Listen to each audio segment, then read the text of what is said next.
Tää taitaa olla Viljandin eräänlainen päänähtävyys. Rauniolinna täällä korkealla mäellä, josta näkee tohon järven yli ja alas tonne kaupunkiin. Ja tää on todella vaikuttava. Tässäkin seisoo tämmönen muurinpätkä hirveän pudotuksen reunalla. Mä seison tämmöisellä kapealla kielekkeellä tässä ja kuvasin tonne vaimoa tässä pari kuvaa.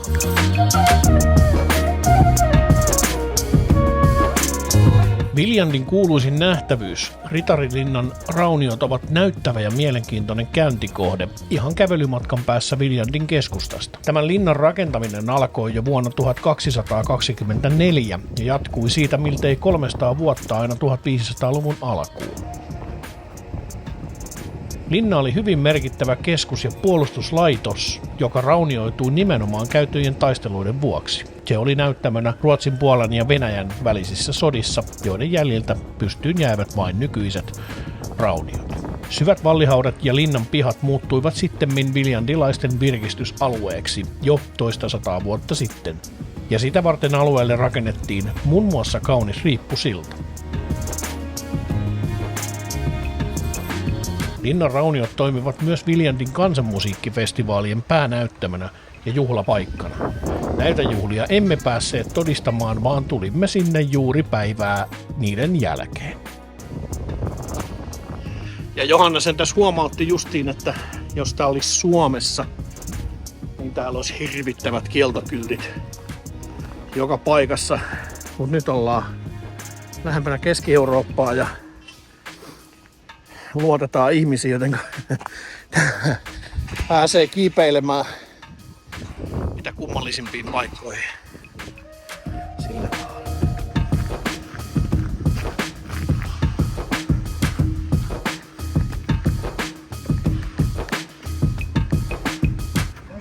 Tultiin tämmöiseen armeenialaiseen ravintolaan, kun täältä ei oikein tunnu löytyvän muita just tällä hetkellä. Täällä on menossa jonkinlainen festivaalin jälkeinen maanantai ja kaikki paikat, jotka pitäisi olla auki, niin on kiinni. Niin me löydettiin sitten yksi, joka on auki ja täällä on terassilla ihan vilkasta lapsiperheitä syömässä.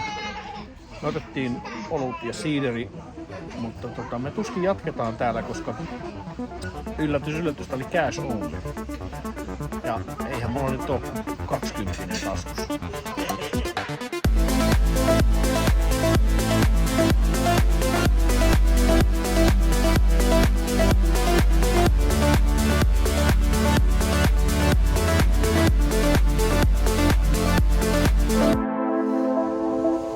Joo, simpelisti siitä syystä, että edellisessä paikassa armeenialaisissa ei käynyt kortti, niin tulimme sitten paikalliseen pizzeriaan, jossa käy kortti. Ja pizzat osoittautuvat halvaksi. Pizzat osoittautuvat halvaksi. Rauniokävelyn, pizzan ja muutaman oluen jälkeen kävely kaupungilla osoitti, että mitään varsinaista maanantai-illan ilotutitusta ei ole tarjolla, jotenka oli ansaitusti aika painua nukkumaan ja valmistautumaan seuraavaan päivään. Hyvä.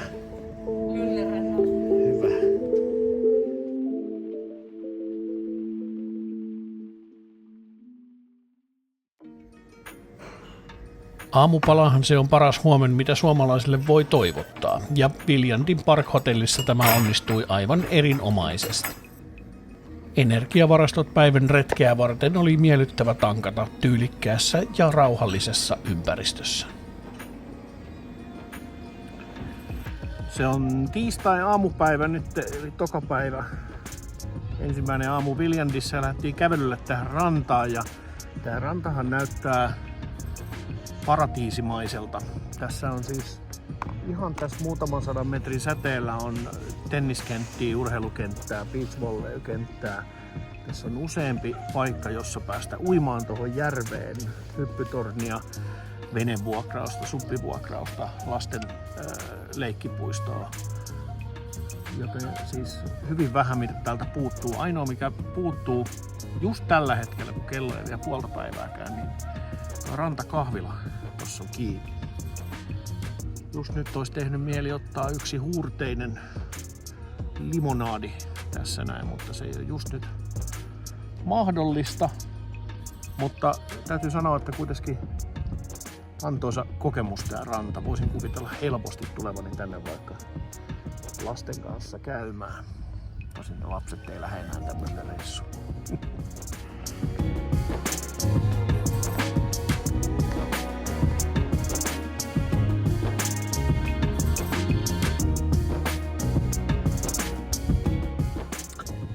Ja just kun pääsin sanomasta, niin nyt näyttää siltä, että se rantakahvila tosiaan on just aukeamassa tuolla. No, siellä on joku laittamassa ovia auki ja näin poispäin.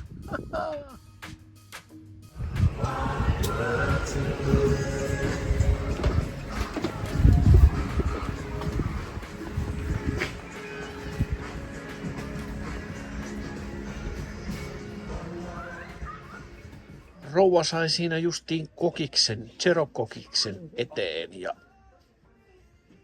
tässä rantakahvilassa niin sitten on sopiva hetki kysäistä, että minkälaiset on sun ajatukset Viljandista. Tää on oikein tämmönen pieni viehättävä paikka. Mikä täällä on ollut parasta sun mielestä? No aika lyhythän tää nyt on ollut nopea tutustuminen, mutta ehkä se on ihan vaan ollut tossa kun on käppäille kaupungilla niin ihastella rakennuskantaa. Idylliä. Idylliä. Joo.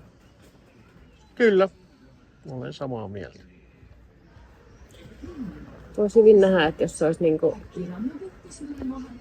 tommosia teinikäisiä tai vähän nuorempia lapsia, siis teinikäisiä meillä on, mutta vähän nuorempia kuin nuo meidän, niin täällä olisi varmasti paljon tekemistä semmoisella lapsiperheellä. Kyllä, rentoa tekemistä. Ja halpaa. No sitäkin.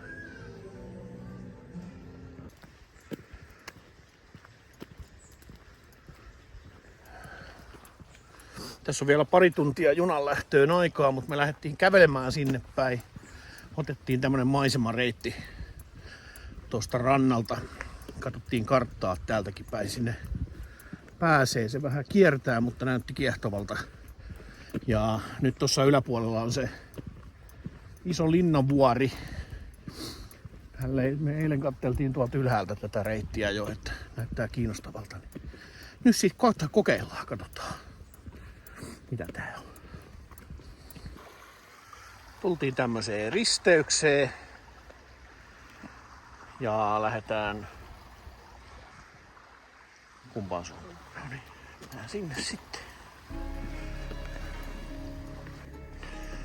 Päätettiinkin poiketa, koska tuolla näkyy jotain potentiaalisesti mielenkiintoista. Tuonne päin me sitten jatketaan. Jaha.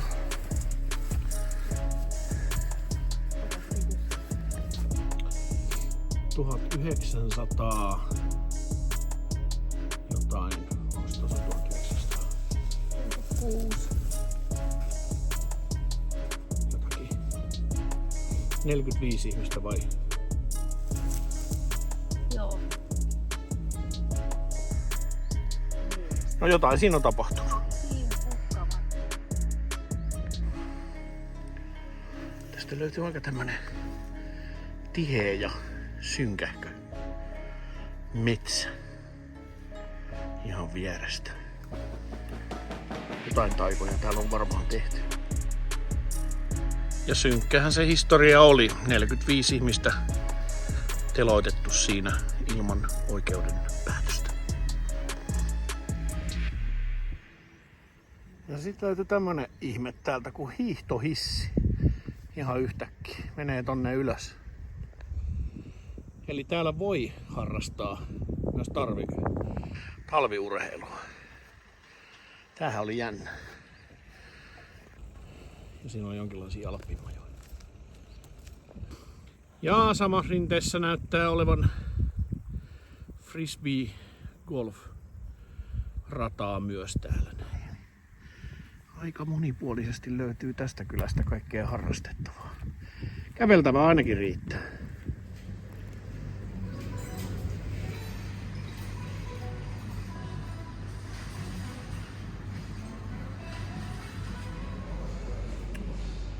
Päästiin melkein perille rautatieasemalle etuajassa, mutta sitten itse ehdotin, että tullaan käymään kaupassa. Tarkoitin ruokakauppaa, mutta mamma painoi tonne Kirpputorille justiin tässä näin. Ja on se ruokakauppakin tuolla jossain. Matkaevä pitäisi hakea junaa. Mut katsellaan. Päästäänkö nyt vihdoin ja viimein sitten? Joo. Sori. Ja mitä ostit? 2 paitaa ja Niin, ostit kuitenkin. Hyvä.